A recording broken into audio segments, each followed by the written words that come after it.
오늘은 11월 5일 디모데후서 3장 1절부터 9절까지입니다. 오늘 본문은요. 사도 바울이 말세의 특징을 얘기합니다. 말세의 특징은 이러한데 그러한 특징들 가운데 그런 말세를 지날지라도 성도는 그 말세의 현장에서도 믿음으로 승리해야 된다라고 말하고 있어요.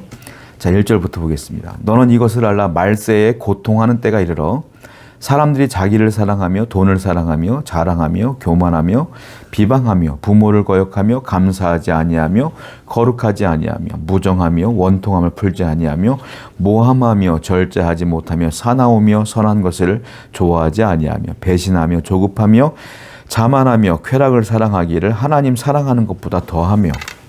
자, 말세의 특징이 나오는데 첫 번째, 사람들이 뭘 한다? 자기를 사랑한다. 그리고 뒤에는 뭐 돈 사랑한다, 자랑한다, 교만한다, 부모를 거역한다, 감사한다 쭉 나와 있으니까 한번 보세요. 말세의 특징 중에 하나가 뭐냐면 자기를 사랑하는 거예요. 자기를 사랑하니까 자기만이 옳아요. 내 말이 무조건 옳아. 상대방이 이렇게 얘기해도 내 말이 옳아. 객관적으로 저 사람이 맞는 말을 해도 내가 아니라고 생각하면 내 말이 맞아. 자기 고집을 피우기 시작하고 자기 말이 옳다고 고집 피우고 자기만을 사랑해요. 그러니까 모든 것들이 다 이기적인 삶이 되는 것이고 교만과 오만한 삶이 되는 거예요. 남을 무시하고 남 위에 군림하려고 하고 그런 모든 것들이 말세의 특징이다라는 것입니다. 자, 자기를 사랑한다는 건 중요한 단어인데요. 이게 무슨 말이냐면 내가 자기를 제일 사랑한다는 건 내 안에 하나님이 없다는 거예요. 성도는 자기를 사랑하는 존재가 아니라 성도는 하나님을 사랑하는 존재잖아요. 그런데 말세에는 하나님이 아니라 자기를 사랑한다라는 겁니다. 자신이라는 우상이 말세에는 득실득실하다 이거예요. 하나님이 안 계셔요. 자기가 우상이야. 자기 말이 옳아. 그리고 내 이익과 유익을 위해 살아. 그것이 말세의 특징이다라는 겁니다.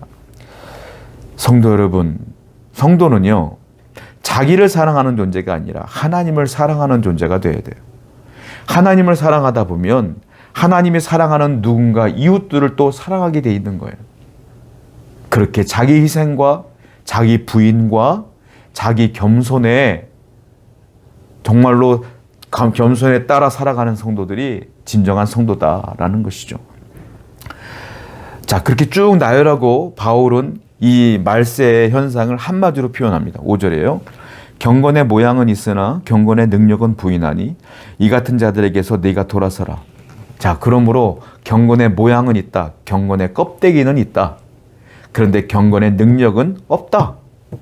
경건의 모양은 있어요. 말세일지라도 예배는 있어요. 말세일지라도 교회는 있어요. 말세일지라도 예배 현장에 보면 예배가 딱 진행돼요. 찬송이 있고 기도가 있고 말씀이 있고 다 들어. 그런데 그것은 모양이고 껍데기라.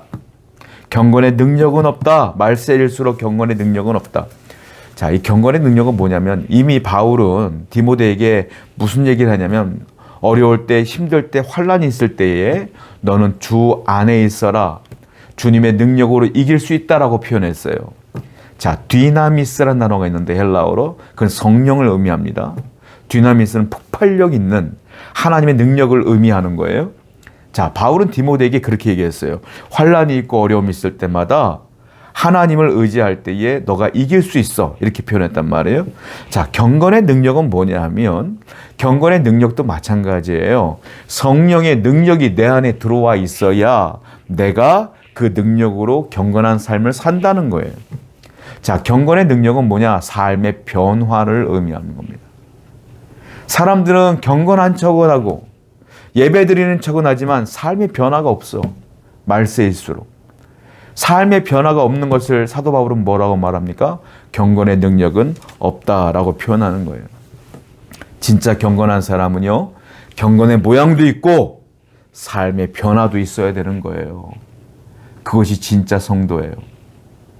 우리는 어떻습니까? 여러분이나 저나 변화된 삶으로 계속적으로 나가야 될 줄로 믿습니다.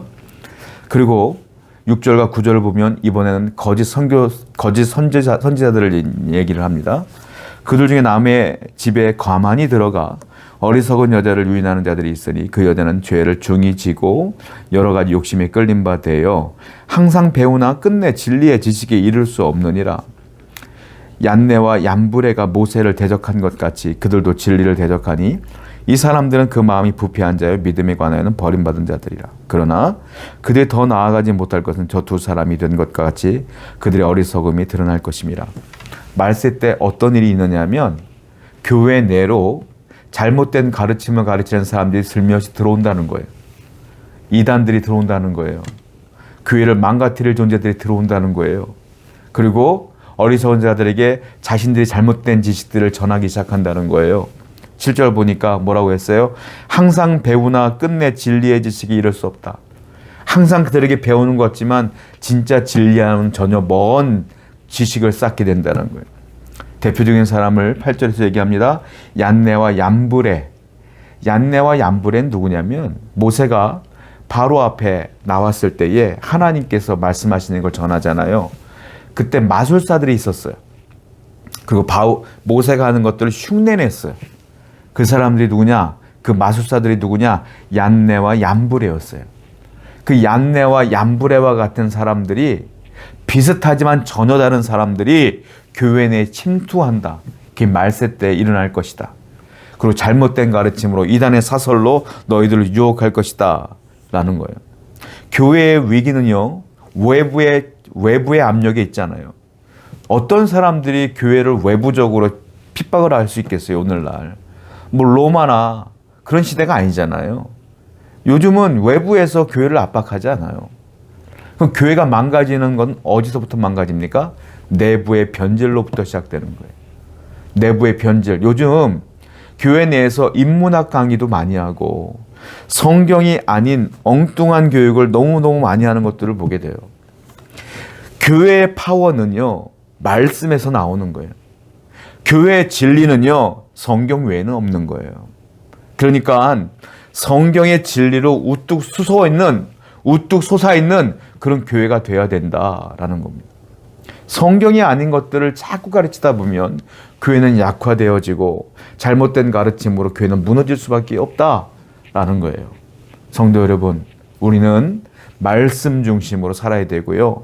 우리는 항상 하나님 은혜 가운데 경건의 모양만 있는 자가 아니라 경건의 능력으로 변화된 삶을 살아야 될 줄로 믿습니다. 성경으로 돌아가야 된다는 거예요. 항상 자기 사랑이 아니라 하나님 사랑을 먼저 생각하는 여러분 되기를 축원드립니다. 기도하겠어요. 하나님, 우리 모든 성도가 자기 사랑에 빠지는 것이 아니라 하나님 사랑 그리고 말씀을 사랑하여 나아갈 수 있도록 인도하여 주옵소서. 예수님의 이름으로 기도드렸습니다. 아멘.